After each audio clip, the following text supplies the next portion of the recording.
Chui, mambo vipi? Poa poa, inakuaje? Pole sana kwa safari. Bana, nashukuru Mungu nimefika salama. Yeah, God is good. Hongera sana kwa show ambayo umefanya Toronto, it was crazy, lakini pia tuambie experience ilikuwaje na mashabiki pia walikupokeaje kule Canada? Video inajieleza, lakini kikubwa ninachoweza kusema ni kwamba ilikuwa ni kama historia kwangu, kwa sababu sio kitu kidogo kwa msanii wa Tanzania, East Africa kuwa recognized na kwenda kuperform FIFA World Cup. Sio kitu kidogo, kwa sababu ni show ambayo inakuwa inaonyeshwa dunia nzima. Kwa hiyo unaonekana sehemu zote, afu ni platform ambayo ni very famous all over the world. Kwa hiyo wasanii wako wengi sana. Kwa kuwa mmoja wa wasanii wanao perform ni historia. Kwa hiyo hata nilipopata email mwanzo I was going crazy kwamba bana hao ni maskamu au wenyewe, lakini God is good kwamba kulikuwa kuna a lot of obstacles, kuna changamoto nyingi, kuna vizingiti vingi, lakini niliweza kufanikisha kufika na kuperform. Kwa hiyo God is good. Ni kitu kikubwa kwangu, lakini kitu kikubwa kwa industry pia. Yeah. Ray, hongera sana kwa show kubwa, na nafikiri mapokezi yalikuwa ni makubwa. Ulitoa taarifa on short notice, lakini watu wakapokea kwa ukubwa. Baadhi yao wakawa wanabisha kwamba wewe bana, mbona FIFA hawaja kuposti? Umeposti mwenyewe na nini, lakini umeenda kufanya show kubwa sana na wote tumeona. Kwanza ukiwa umetangaza kitu kikubwa kama hicho kwenda kuwakilisha nchi, alafu mapokeo yakawa kama yale, wewe inakukata kwa namna fulani? No, hainikati, kwa sababu hii issue inaenda na mentality na akili ya mtu. Ujue kitu ambacho ukijui afu mtu akaongea kitu ambacho hakijui. Kama kuna mtangazaji mmoja nilikuwa naona anaongea Ray hajitengenezea cover, nikaza maskini ya Mungu hajui. Kwa hiyo mtu ambaye hajui na wewe ukachukia, unakuwa unaonekana wewe ni mjinga, kwa sababu wewe unajua uhalisia. Ukweli ni kwamba wewe unajua FIFA au ukiona angalia ile show, umeona yule dada anayetangaza pale mwanzo, unaelewa sasa kama umekuwa tu umeenda tu anakutajaji. Alafu kiangalia zinapitaga names pale, performance ikiwa inaendelea, unaona majina yamepita pale. Si uliona jina pale? Niliona. Yes, alafu kitu kingine, ile ni platform kubwa sana. Ni kitu kikubwa sana. Havifanyiki vitu vya one time. Yaani kuingia tu pale, it's a lot of process. Huwezi ukaenda tu pale. Huwezi kuperform bila mkataba. Na mkataba wenyewe sio tu tumesaini mimi na wewe tumemaliza. No, kuna mkataba unasaini wa kwanza, na kuna ile kama wanaita docu sign. Yaani na sign mimi and then it has to be approved kwa watu karibia 21. Wote wana sign pia. Wakisaini watu wote ndo mkataba wako unakuwa uko approved. Kwa tulianza process za kusaini mkataba. John, ilikuwa tarehe ngapi? Tarehe 4, tarehe 4, tarehe 3. Tarehe 4, tarehe 3. Lakini mpaka kuja kwa confirmed kabisa ni tarehe 8, tarehe 9. Sio, umenielewa? Mwezi huu hapa wa 6. Okay. Leo tarehe ngapi? Ni mwezi uliopita manake, sio? Kwa hiyo sasa unatakiwa ujue kwamba sio kitu cha one time. Na pale haiwezi kusema eti hata mimi nimefika pale nimemwona mwanangu eti njoo, huwezi, kwa sababu ukipanda pale bila information yoyote unaweza kwa suu kwamba mnatakiwa mnilipe. Si watakudai, utawadai. Ukifika pale ukaimba wimbo lazima upate waiver ya label, management, team. Katika show ambayo nimesign vitu vingi ni show hii. Yani it was a lot of things at the same time. Kwa sababu wakati nimetumiwa email, I was so happy kwamba naenda kuperform FIFA. Lakini challenge ilikuwa ni moja, kwamba mimi najua na visa muda wote, kwa sababu inakuwa na visa za muda mrefu zote. Kwa nilikuwa najua visa ya Canada ipo hakika, lakini akili kaniambia double check. Kuangalia visa imeisha. Alafu hiyo ilikuwa ni tarehe 4 kama sikosei, tarehe 4 ndo nimetumia mkataba, lakini walinitumia email ya mwanzo kwamba FIFA, na nilikuwa kama tarehe 28. Kwa baada ya kunitumia hapo kuangalia visa sina, nilijiona mjinga sana, kwa sababu kufuatilia visa za Canada zinachukua almost miezi 3. Kwa hiyo honestly speaking ilikuwa haiwezekaniki. Lakini kwenye baadaye wanitumia mkataba, mimi nikajua nitaendelea na process, lakini nitakuja kuambia baadaye. Visa nikipata au nikikosa whatever, lakini nisikwamishe process. That was a big mistake, kwa sababu kuna sehemu wanakuambia kwamba if you are not sure kama utakuja au yani excuse unaweza kupokea labda uumwe, labda sijui kifo au kuna taarifa yoyote ambayo ya kiserikali, lakini sio tu excuse zingine za kijinga. You have to be sure. Kwa hiyo ukiwafanya wajinga unaenda na process alafu ukakosa na wamekutangaza, unaweza ukajibani tena next time ukakosa opportunity ya kuitwa. Kwa nikasema ngoja niwe mkweli, nikamwambia bana I'm working for my visa. I don't know if I'll make it. Wakasema how long does it take? Nikasema normally ni 3 months. Are you gonna make it? Nikamwambia yes, I'll make it. Dada anaitwa Rosemary if I'm not mistaken.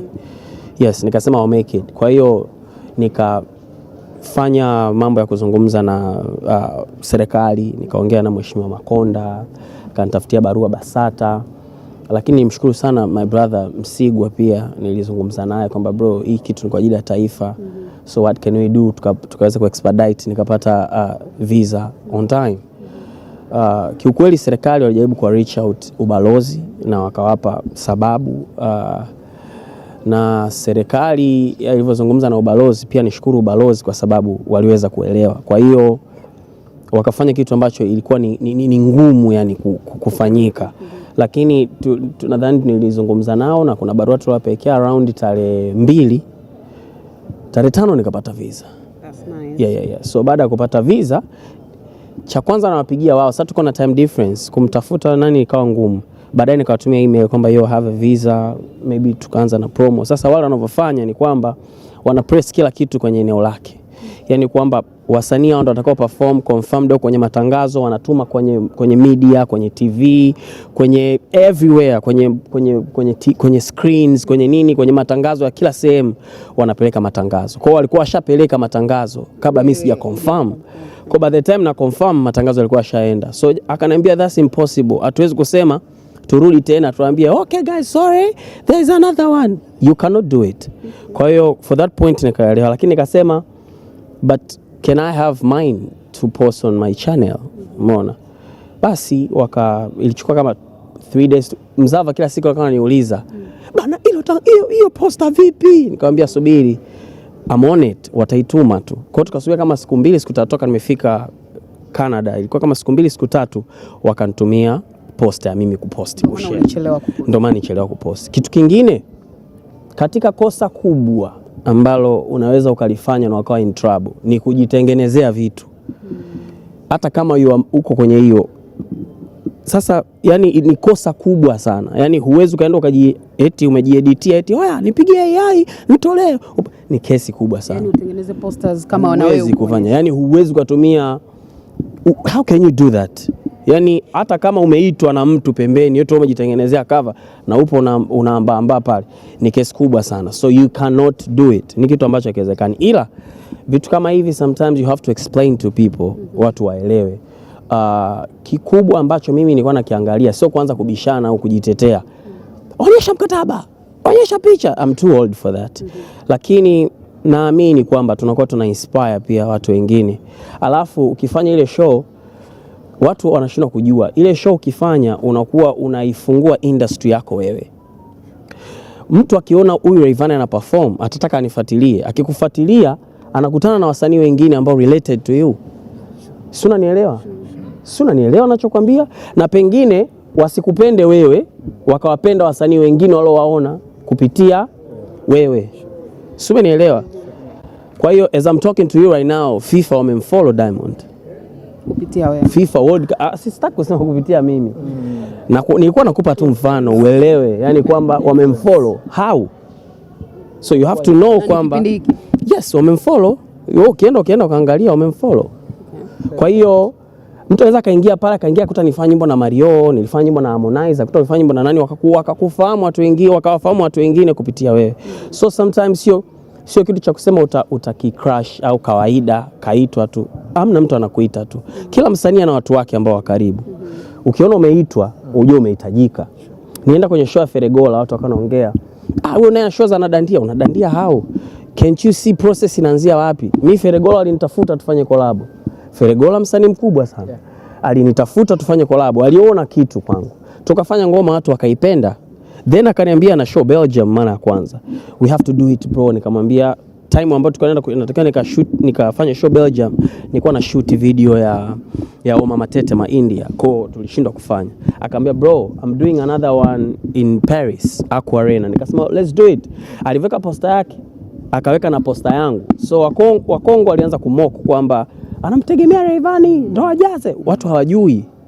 Wabongo wenyewe hawajui, hawafuatilii, hawadili na chochote. So mpaka mimi nimefika, wanaona kijiji, ndio wanaona umedandia. Wewe ndio umedandia kuangalia. Lakini show ilikuwa imepangwa muda mrefu. Msanii anaenda pale, siendi kutembea pale au kumsalimia. Naenda kuimba kazi tulofanya.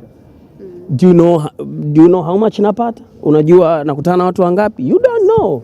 Kwa hiyo wewe kwa mfano sasa hivi media yote iko hapa, lakini wewe nikikuuliza sasa hivi hapa kuna nyimbo inaitwa I Love You. Nimefanya mimi na mtu anaitwa Cyphond. Unaijua? Uijui. Lakini ilikuwa imetoka, ni nyimbo namba 1 Guinea Conakry, imekaa namba 1 Spotify kila sehemu karibia mwezi unaenda. Big numbers, TikTok imeenda karibia 1 million videos. Kwa maana yake nikifika Guinea Conakry nafanya show uwanjani, of course naenda. Ukiona kijiji utasema kadandia. Wewe ndo unadandia, you don't have facts. Hujui. Na mimi kitu ambacho nafanya, I don't have to deal with fans au mashabiki eti wanatakiwa nisifie, wanatakiwa nione noma. No. I'm doing my own things ambazo najua kabisa hizi ni sawa. I'm getting my money, I'm getting my fame, na naenda kwenye events kubwa na deal na vitu vikubwa. That's what I'm fighting for. Sina muda wa kupigania eti kitu cha kusema bana nataka watoto niwaonyeshe, sina mtu wa kumuonyesha. I'm doing my job, na ndo maana mimi I'm calling myself big one kwa upande wangu mimi. Kwa hiyo ninachokifanya nakuwa naamini hichi kitu ni proper. Ingekuwa ni mambo ya kudandia, wakati 2022 Maluma kaperform FIFA, Nora kaperform FIFA, na tulizungumza, lakini nilikuwa naenda kwenye show, nilikuwa naenda kwenye tuzo za Afrima Marekani. So the day narudi ndo siku wana perform wao. Kwa nisingeweza kusema nitaenda, lakini hii nimeenda kwa sababu gani? Umeitwa, umehitajika.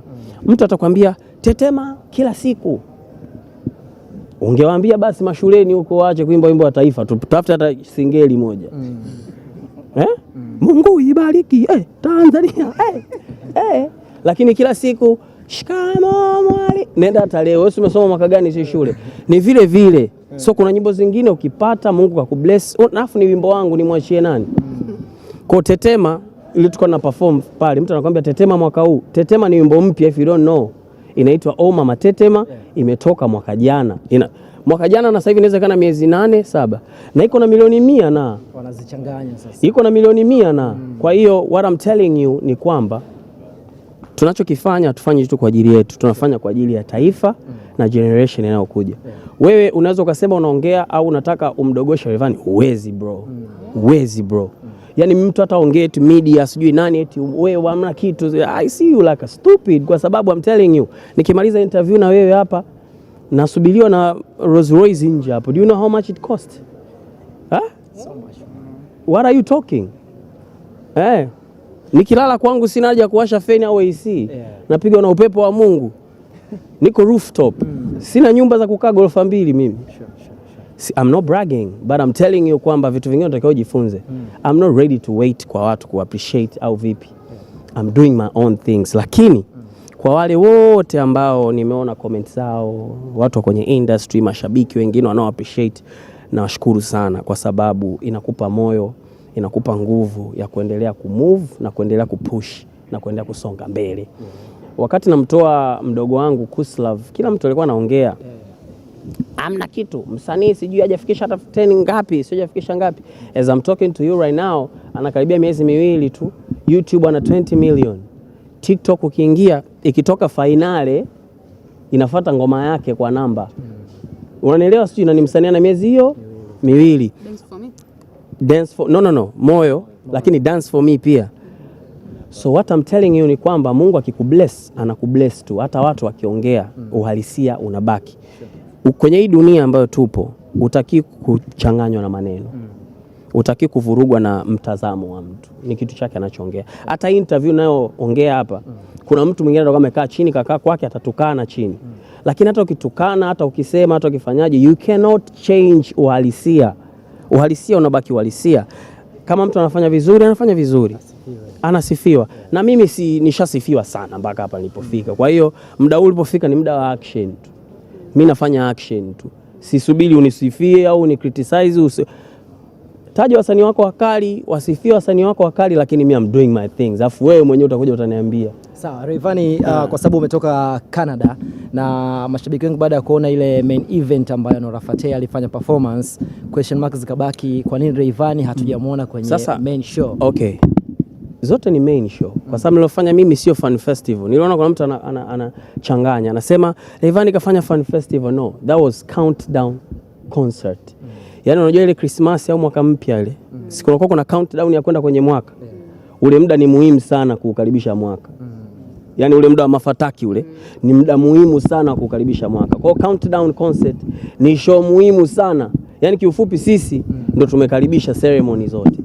Kwa sio show ndogo. Zote ni main. Lakini walio perform wote, Rema, Burna Boy, mimi nimefanya countdown concert, Davido kafanya countdown concert as well. Lakini kina Rema, Burna Boy, Tyler wale wamefanya opening ceremony kwa sababu walikuwa wana FIFA songs. Wana nyimbo za FIFA na ndio maana Rema hajaimba calm down. Wala Tyler hajaimba sio water singo magani. Kaimba nyimbo za FIFA. Nakuuliza wewe sasa, ulinisikia mimi nimeimba nyimbo ya FIFA? Ningeenda kuimba nini pale? Tetema. FIFA tetema. Ingekuwa noma hiyo. So it's about understanding too. Ningekuwa nimefanya official song ya FIFA, of course ningeenda kuimba kwenye opening ceremony. Yeah. Na pia ni mimi mwenyewe tu. I was not available by the time napigiwa simu na kina Nora, sikuwa available. Walimtafuta Vege Dream, yule Mfaransa. Kwa wamefanya na ikawa ni wimbo ambao mpita kwenye album ya FIFA. So that's why uliona wasanii wote walio perform walikuwa na nyimbo za FIFA. Na mimi nilikuwa sijafanya. Wimbo ningeimba lakini nilikuwa timing zangu zimepishana. Lakini I believe kwamba next time we'll do big things. Sasa Rayvanny, kwenye hili tusipomsifia Nora Fateh tutakuwa tunasema uongo. Kabisa. Niliona kabla ya kuelekea Marekani ulikuwa naye Zanzibar pia. Yeah. Nora she's my queen. Yani we family and namshukuru sana kwa opportunities zote na simu inayoita. Unasikia? Si mtu angezima sasa au? Jamani semeni mic ni hapo mbezi. Hii simu ya nani naita? Simu kwenye begi. Tuendelee. Avue begi. Sio mbaya, acha tuendelee. Kwa binafsi namshukuru sana Nora kwa opportunities na nafasi zote anazonipa kwa sababu tulianza kufanya kazi muda mrefu na kazi zote zimekuwa successful na of course mwenyewe anaiona chemistry na most of the time hata yeye akienda kwenye show sometimes kwa mfano tunaenda kwenye harusi ya show India. Wakati naenda kwenye harusi akaniambia hawa watu waliniita kuperform lakini wakaniambia huwezi perform mwenyewe. Nataka uperform na huyu mtu. Walituona kwenye Expo Dubai wakati tuna perform wote. Kwa tukaenda tukaperform wote. Kwa hiyo ni watu wachache ambao unaweza ukafanya nao kazi lakini bado wakakulink up kwenye vitu vingine. Of course FIFA walimreach out Nora kwanza, baada ya kumreach out yeye baadaye ikatakika na mimi pia niwepo. Kwa sababu katika nyimbo ambazo Nora inabidi aziimbe, of course angeimba na Tetema ambayo itakiwa mimi niwepo. Lakini angeweza kuamua siweke pia. Sasa baada ya hapo ilibidi sasa ndo Nora akanicheki kwamba you have to talk to FIFA kwa sababu you have to come. Unanielewa sijui. Kwa hiyo nikamwambia okay. Akaniambia sawa watakucheki. Baadaye ndo akaja wakanicheki FIFA wao wenyewe. Kwa sababu haishiagi tu kwamba mimi nimekutaka wewe njoo afu ukaja. Lakini kitu kingine pia rais wa FIFA mimi nilikutana naye Arusha. Tulikuwa tunafanya nini gani ilikuwa ile? Ilikuwa ni CAF, I don't remember.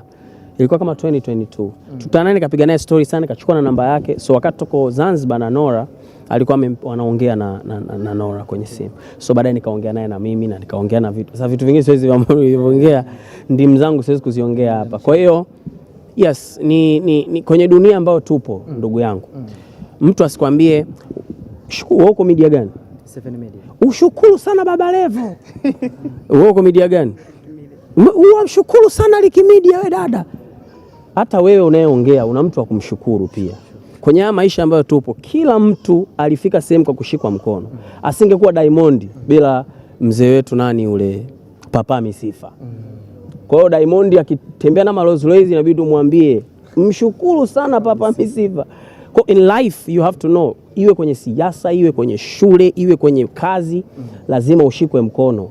Hata kupata kazi. Wewe umesoma na kila kitu, bila kushikwa mkono unakuta kupata kazi ni nini? Ni ngumu. Mdogo wangu hapa yuko next level. Kafanywaje? Kashikwa mkono. Kwenye maisha ambayo tunaishi sisi, usimcheke tu mtu, mshukuru sana wewe dada. Huo ni mkono. Wewe mwenyewe unaweza kuwa unaongea huko kwa kaka yako, huko kwa dada yako, mshukuru sana dada yako hiyo nyumba unaokaa. Umenielewa sijui? Rayvanny hapo kwenye unacho hivyo. Kwa kwenye maisha nataka nikwambie, mimi nisingekuwa Rayvanny, labda kama nisingeenda kwenye freestyle nikakutana kina Babu Tale, Madi, Diamond mpaka kufika hapa. So in life utaki useme timije medali naenda mwenyewe, FIFA ndaingia tu. Unaingiaje kiongozi? You need people around you. It's always like that. Nilitaka nikuulize hapo unaposema kushukuru kushikwa mkono. Juzi kati tulipiga story na Harmonize akakataa kuitwa yeye ni kijana wa Diamond. Wewe kwako unakubali kuitwa kijana wa Diamond au kwako pia inakutatiza? Mimi kijana wa Diamond sasa. Nimeshakwambia hapa lazima ukubali kushukuru. Hata Harmonize kijana wa Diamond. Na ndio maana hata akiongea haichange ukweli kwamba ni kijana wa Diamond. Lakini nyinyi mnashindwa kujua message anayoituma pale. Message anayoituma Harmonize atumi message kwamba anamchukia Diamond. Anatuma message ya kwamba anataka watu wampicture yeye kama yeye na vitu vyake. Isitumikane kama mtu mwingine aonekane anakuwa mkubwa kuliko yeye. Lakini sasa kwenye maisha kuna vitu huwezi kuvikataa. Yaani huwezi kukataa kwamba ili ufike kuna watu walikushika mkono. Yaani Harmonize hata atangaze atembee na magari barabara nzima, mimi sio kijana wa Diamond, haichange. Na ndio maana Diamond hawezi kusema atajibu aongee. Ila mnatakiwa mjiwe season tofauti tofauti. Harmonize angekuwa na chuki sana na Diamond, asingekuwa anakutana naye anamkumbatia, mara anamfuata anamsalimia. Hizo interview anaongea akiwa mbali, lakini akutana na Diamond anaongea. Mimi nitakwambia hiyo ukweli na siri ambayo hujui. Ukiona watu wanatupiana maneno vile wanaongea ni watu ambao wanakubaliana sana. Yaani Harmonize alikuwa anamkubali sana Diamond. Na Diamond alikuwa anamkubali sana Harmonize. Kwa hawa watu kitokea wamepishana kila mtu anakuwa na ndimu. Ni watu ambao wana yani ni huba. Unanielewa sijui, ni watu ambao hata Mbosso. Diamond anampenda sana Mbosso. Yaani utamuua. Kwa sababu Mbosso kila kitu atamwambia Diamond bana kazi yangu nataka kwa hiyo kitokea umepishana kila mtu anakuwa na hasira. Hivyo ushakuwa na mtu ambaye unampenda sana afu mmepishana mnakuwa kama ni maadui kufa, lakini ni upendo uliozidi. Harmonize ni msanii pekee aliyofuta tuzo za Diamond. So kweli? Kabisa. Harmonize akatoka safari anamletea nguo Diamond. Jeans nini?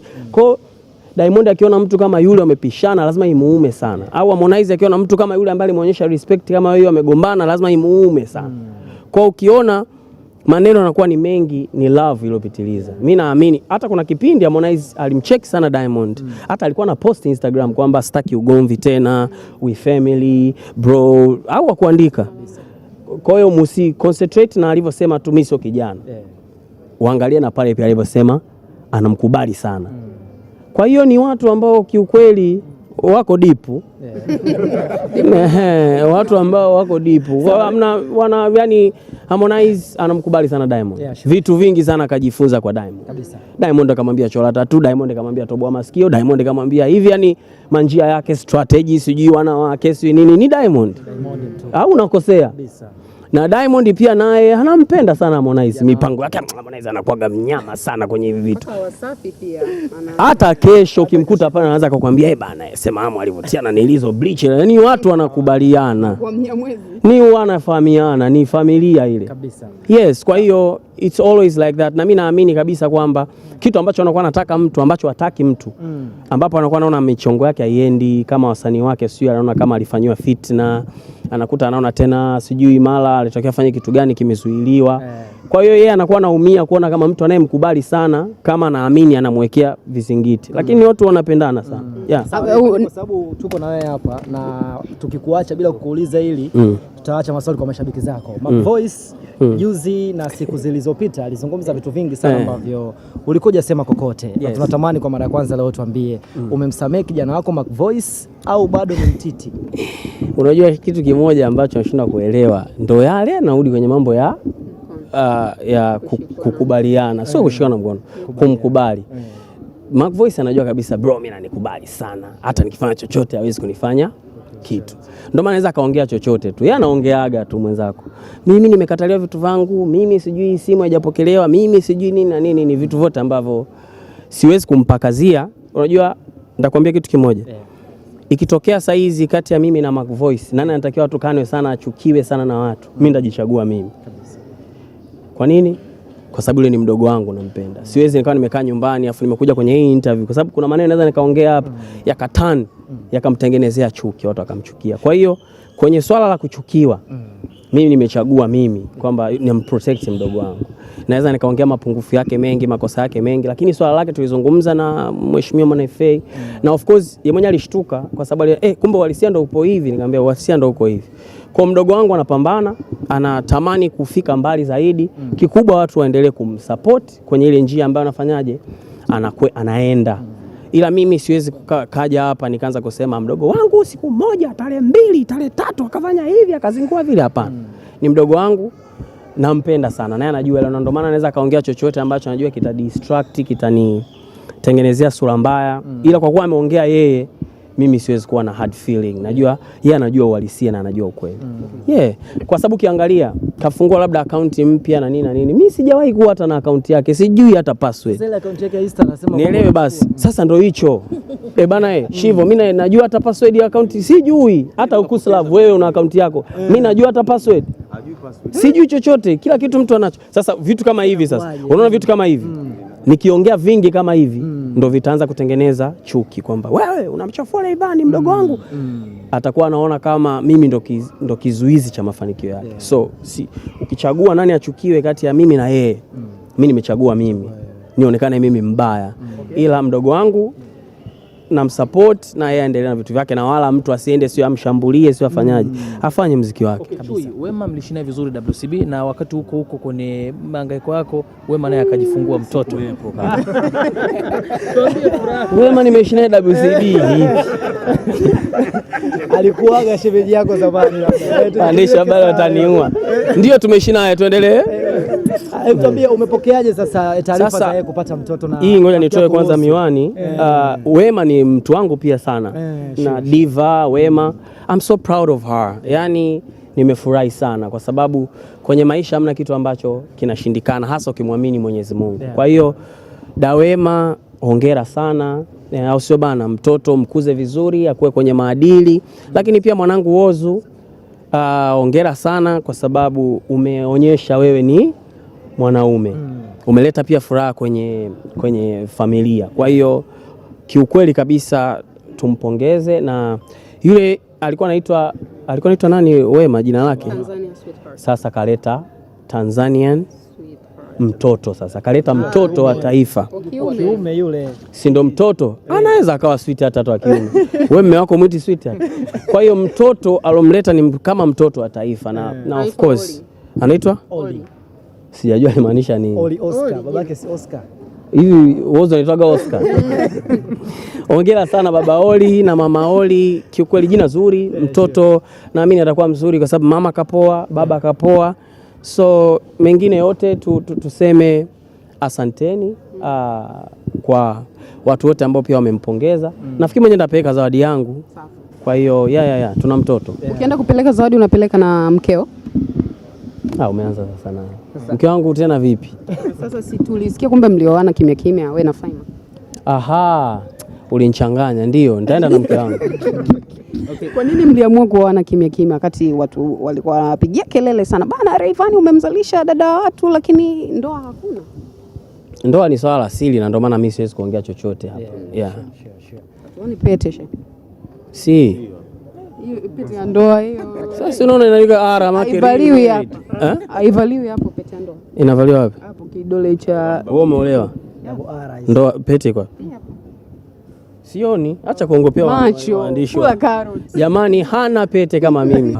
Watu wote ambao pia wamempongeza. Nafikiri mwenye ndapeleka zawadi yangu. Safi. Kwa hiyo tuna mtoto. Ukienda kupeleka zawadi unapeleka na mkeo?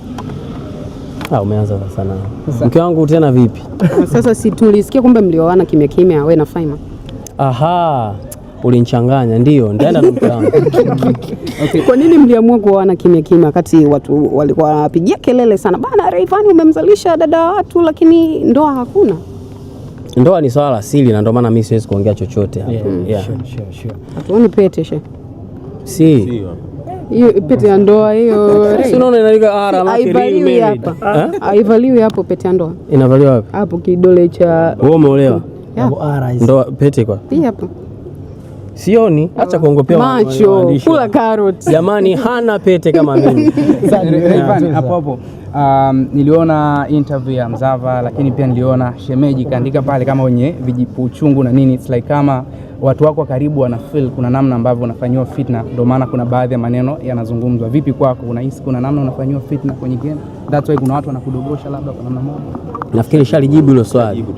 Nishalijibu hilo swali. Okay, huwezi hata uongee usiongee, you cannot change anything. Okay. Watu wako karibu sasa ambao wana feel hivyo, wanaambiaje? They know kwamba mimi ni mtu wa action. Mimi nafanya action.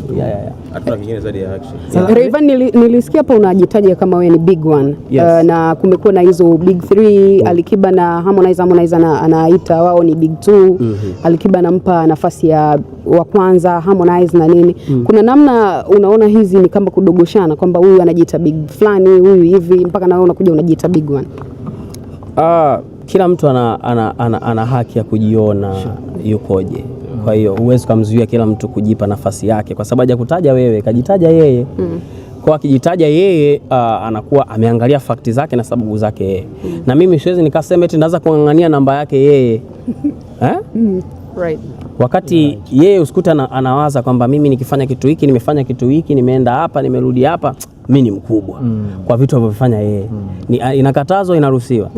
Inaruhusiwa. Kwa hiyo mimi nikijita big one, nimeangalia vitu vyangu kwamba mimi ni noma hapa, mimi ni noma hapa, mimi ni noma hapa. Ila sasa shabiki yeye ndo anakuja na fakti zote.